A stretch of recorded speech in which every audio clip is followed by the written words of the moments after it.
done, Jeremy. You must be dizzy with all that counting. Every evening it's the same. How much is there, Father? £123, some pence left over. Well, it's not changed since he started counting an hour ago. £123, Bessie.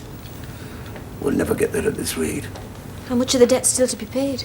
Over 300. I must get another position. Oh, now, dear, be cautious. Work's hard to come by nowadays. But the school pays me so little. I should be working full-time and evenings like Tom. What I put in each week is a pittance. No, I shall speak to Lucy. She may know someone in St Ogg's who needs a governess or a companion.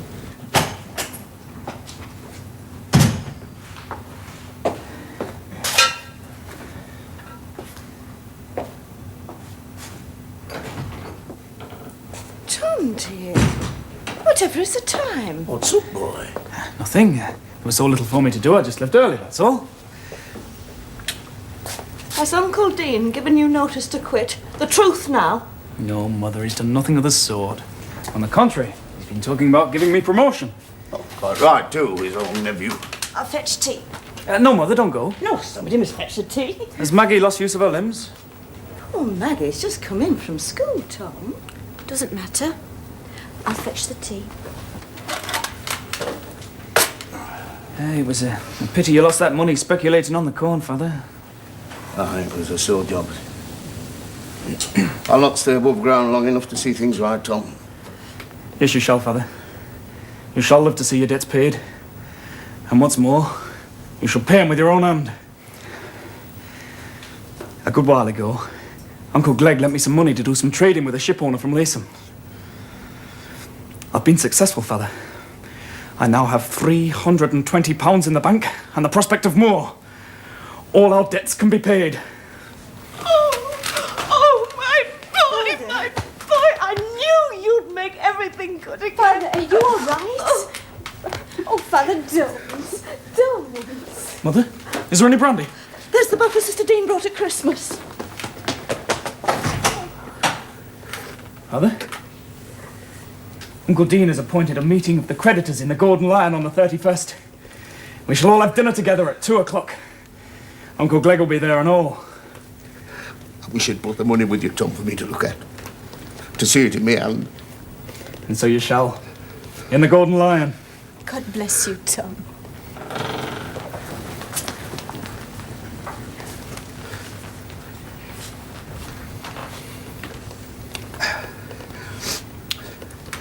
You'll make a speech, Tom, with the Golden Lion. A good speech. No, Father. You shall. Ah, you're right. I shall. And Wakeham shall hear of it. Well, he must already know something. Uncle Dean advertised the creditors' meeting in the Messenger this morning. The lad's made amends to you, Bessie. Now you'll have some comfort back in the house. Shake hands with me, lad. It's a great thing for a man to have a good son he can be proud of. It'd be fine if Wakeham had a son like ours, Bessie. A tall, straight, honest fellow, instead of that poor, crooked creature. There's nothing to hinder you now, Tom. You can prosper in the world, my lad. I hope so, Father.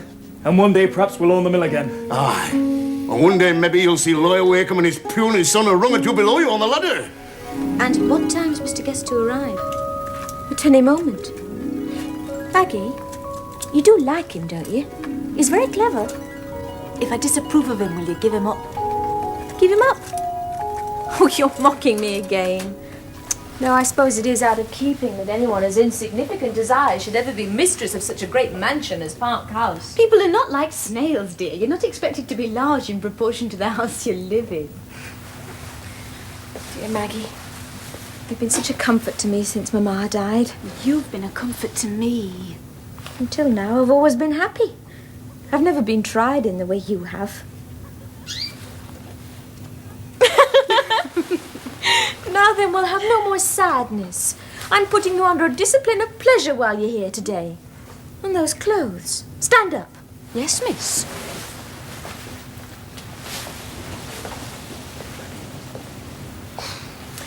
I wonder if Marie Antoinette looked as good when her gown was donned at the elbow. Oh, can you see it? I can't think what witchery it is in you that makes you look best in old clothes. If I wore that dress, I'd be quite unnoticeable. Oh, quite. And find yourself swept under the grate like the carpet dust. Can I sit down now, Cinderella? Well, at least you can let me change your brooch. That one looks silly on you. Won't this mar the charming effect of my consistent shabbiness? The question is, does your little brooch suit me? If Mr. Guest should see you with that trinket on, he'd be obliged to leave the room again. Or have a fit of vapours. I think I shall wear something else, Maggie, dear. I shan't be a moment.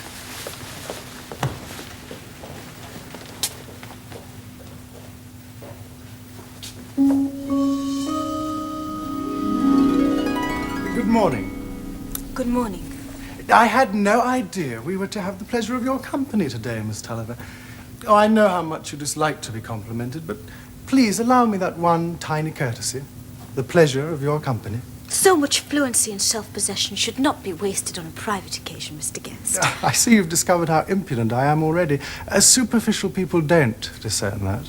Due to your manner, I suppose.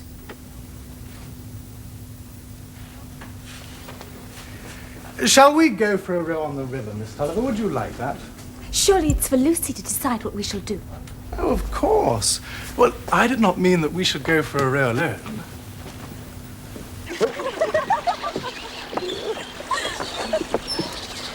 You must teach me to row, Stephen. Tiny hands could never hold these oars, Lucy.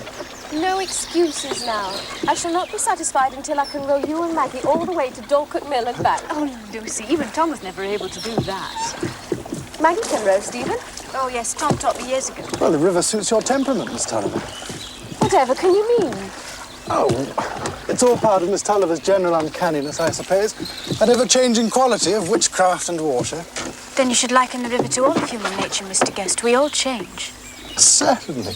Well, the Floss is as full of unbridled passions as any person.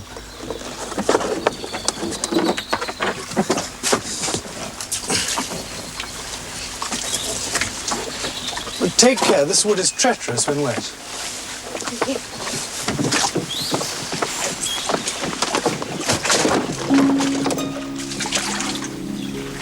Thank you.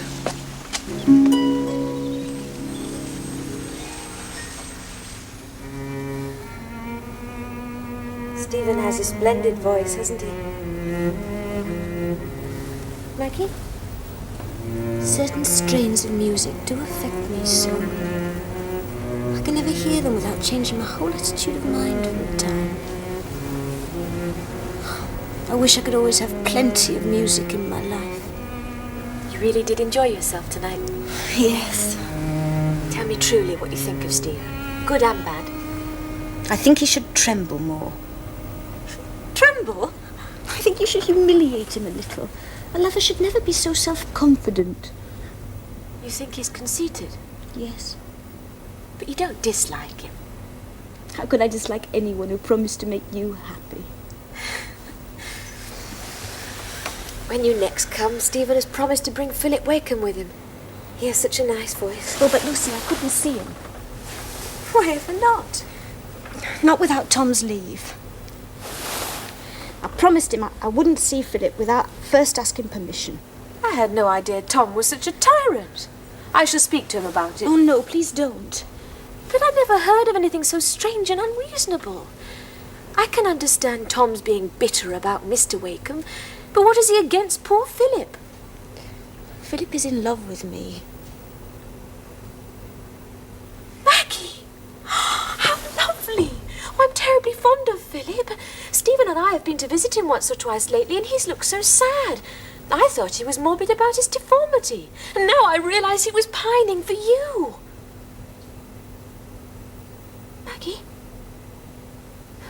Does it upset you if I talk about Philip? Oh, Lucy, you are so dear to me.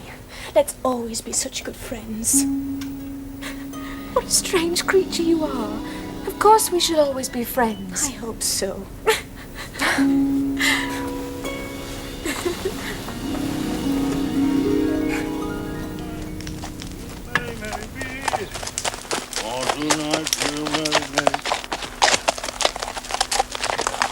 Get up!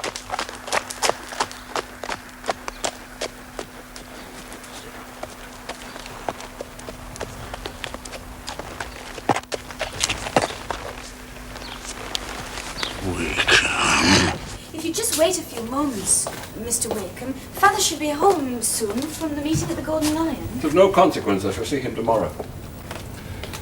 I imagine you have a very strange mixture of feelings towards me, Miss Tulliver. To be honest, yes. Then under the circumstances, it was good of you to ask me, and you've been most amiable. Would you be so kind as to wish your mother good evening? Certainly. Oh, Father, Mr. Wakeham... Leave us! Oh, Mr. Wakeham was... Leave us! That was unnecessary, Tulliver. Your daughter has been most polite and courteous. What are you doing in my house? Well, I came to talk over farm matters, but I see you're in no mood for discussion. Will you please let me pass? Say your piece. You're a fool, Tulliver. Let me pass. Say your piece, Wakeham. Very well. Why didn't you remove the stones from the far close before ploughing? I told you plain enough what would happen if you didn't. But an imbeciles like you never learn, do they? Then find someone else to farm for you. You've been drinking, I suppose. I needed no drink to make my mind up. I'll serve no longer under a scoundrel like you, Wakeham. Find someone else to teach farming to. Very well, if that's the way you wish it to be off these premises by Monday. I shall go in my own good time. You ignorant brute, hold your tongue and let me pass. Not until I've told you what I think of you. You're too cunning to get hanged, Wakeham. Well, that's what you deserve.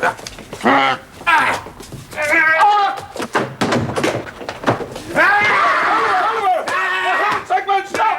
Come on, stop! Floss! Father, Let me at him! Here. I'm sorry, lass. You shouldn't have interfered. I hurt. You'll suffer for this, sir. Your daughter is a witness. You've assaulted me. Tell them all how I thrashed you, Wakeham. Show them the marks on you. You lunatic! Father!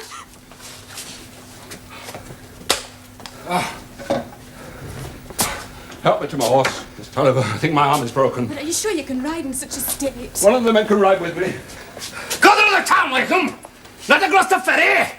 Tell them all what I did to you. By God, I'll see you suffer for this. Good riddance.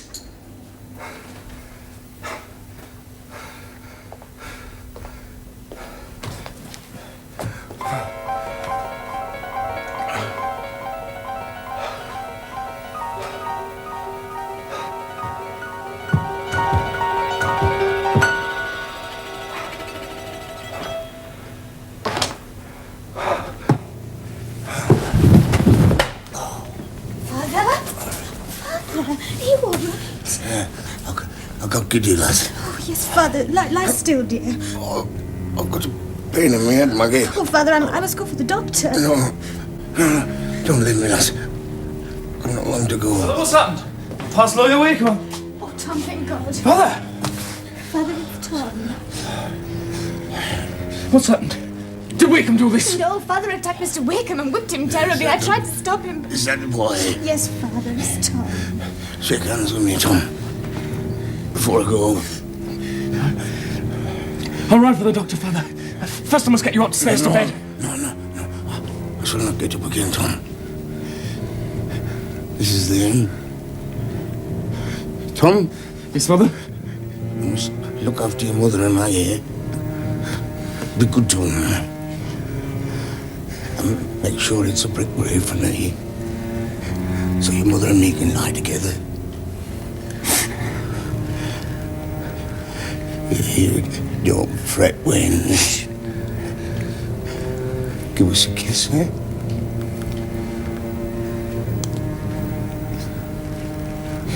I had my turn, Tom. I beat him fair and square. Now, you must get the mill back from me Monday. I'll try, Father. Father, you forgive Mr. Wakeham now, don't you? You've beaten him, and now you forgive him. I don't forgive him. Never. Perhaps God forgives him. If God forgives rascals, he won't be hard on me. Eh?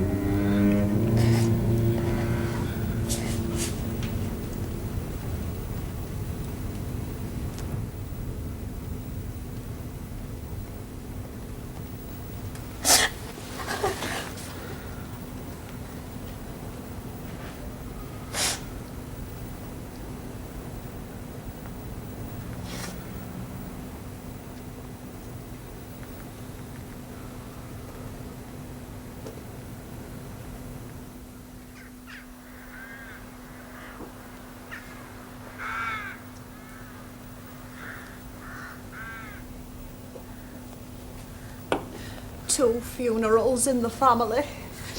It's more than body and soul can bear. First poor Susan, and now neighbour Tulliver. I think not, Bessie. If Sophie weeps in equal proportions to the wine she's drinking, we shall have to take to the boats. Jane Glegg, how could you be so unfeeling? And how could you be such a hypocrite? There's nothing you enjoy more than a funeral. What's keeping neighbour Dean, I wonder? The carriage was delayed at the church, Uncle. They'll be here shortly.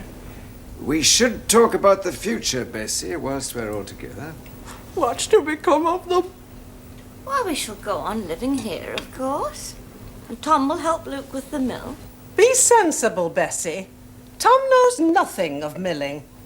And you must remember it'll be Mr. Wakeham who'll decide who manages the mill. Softly, Jane, softly. But surely he'll let us stay on here. It's our home. Well, my dear, the word is that Wakeham's already looking round for a new manager. If he's a married man with family, as he probably will be, he will need accommodation. Oh. Well, surely you can't mean... Oh, no. Oh, Mr. Wakeham wouldn't give away our home. Where should we go? Listen, my dear, this house is his. He only allowed you to stay here whilst Tulliver managed the mill. Now he's gone. God rest his soul. Now he's gone. The new manager will have to come here in his place. But I thought perhaps now Jeremy's gone, Mr. Wakeham might be finished with his bitterness and be willing to sell back the mill. And who, pray, should provide the money to buy it? Well, Guest & Co., of course. I wouldn't pin your hopes on that, Bessie. Oh, but they must buy it. Mother, perhaps it would be better to wait until we're all gathered. Where's Tom? Yes, where's Tom? He went to see Luke and the men. They were all at the church, you know. Wives and children, too. I see no point in funerals. All this fuss and bother won't bring Tulliver back. Jane Glegg, you can be so hard it passes all understanding. Oh, get on with your snivelling, Sophie. And poor Bessie's husband not yet cold in his grave. He's been dead for 3 days, and no amount of weeping and wailing will make him any less dead in 20 years.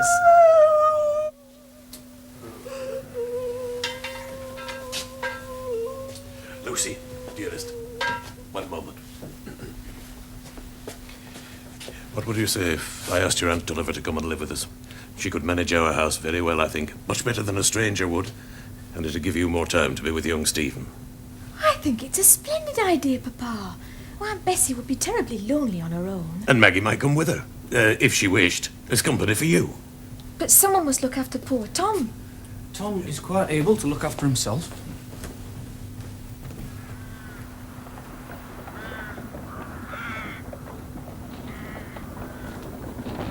Mother! Ah, Mother. Better be leaving. The new man will be here at any moment. I've no wish to meet him. I can't bear to turn my back on it like this. Our home. Well, we've no choice. Why couldn't Guests have bought the mill? For the simple reason that Wakeham outbid him. Oh, come on, Mother. Don't cry. This is our home. One day I'll bring you back here again. Just as Father said I must. But how can we ever come back? I think you'll be happy as Uncle Dean's housekeeper. Lucy's a kind little soul. And what's to become of you? I'll get lodgings. As far away as possible. Wakeham's new manager's a drunken lout. I've no wish to watch him strutting about our property in Father's boots. Come on, Mother. We must go. No, you go on. I'll come directly.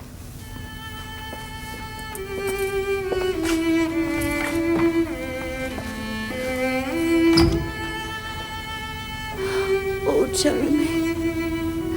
What's to become of us?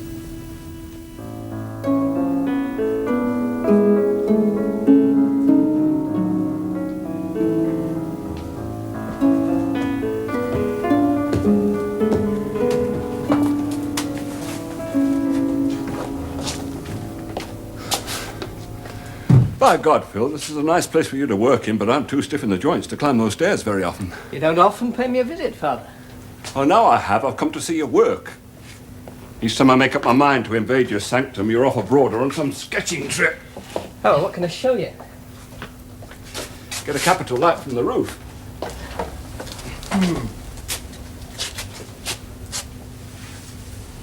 These are excellent, really excellent.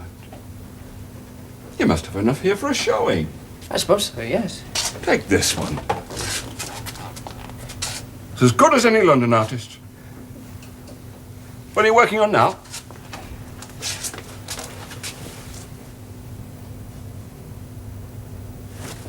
I thought you'd given up portraits.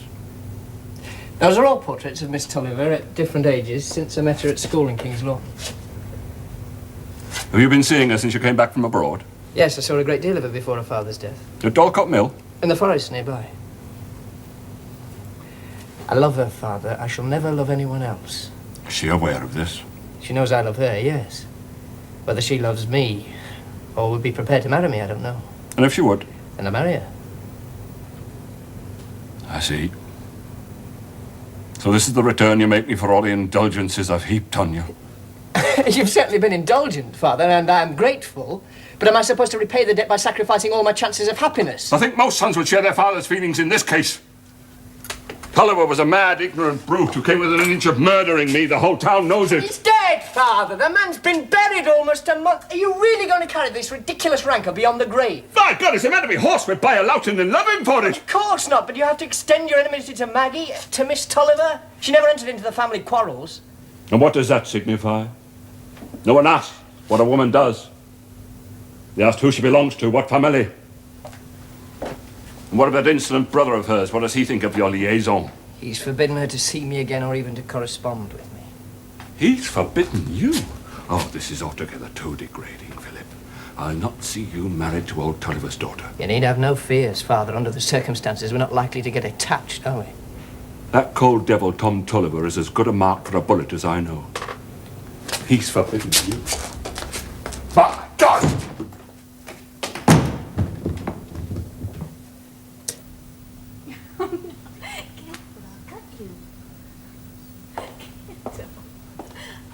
Mr. Guest. Good morning, Miss Tulliver. No, please don't rise.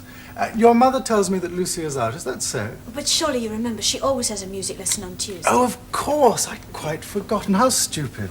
Well, how very vexing. No matter. Perhaps I could keep you company until she returns. As you wish. Ah, I see you're not addicted to the fashionable vice of fancy work. I can do nothing more difficult or more elegant than shirt making. Your plain sewing is so exquisite it becomes fancy work. Thank you. Lucy tells me I'm not the sort of man that you admire. She says you find me conceited. Would it be very uncivil of me to say that I do?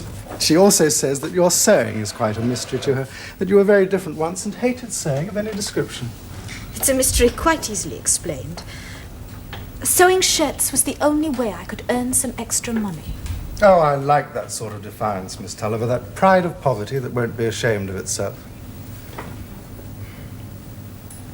Please, don't go. You're unlike any other woman I've ever met before. If you'll forgive me, Mr. Guest. Maggie! Please let go of my arm. You know, don't you? I can see it in your eyes. You know. You did this deliberately. You came here when you knew Lucy would be out. I wish to God I'd never met you, Maggie Tulliver. I'm not even sure I like you very much.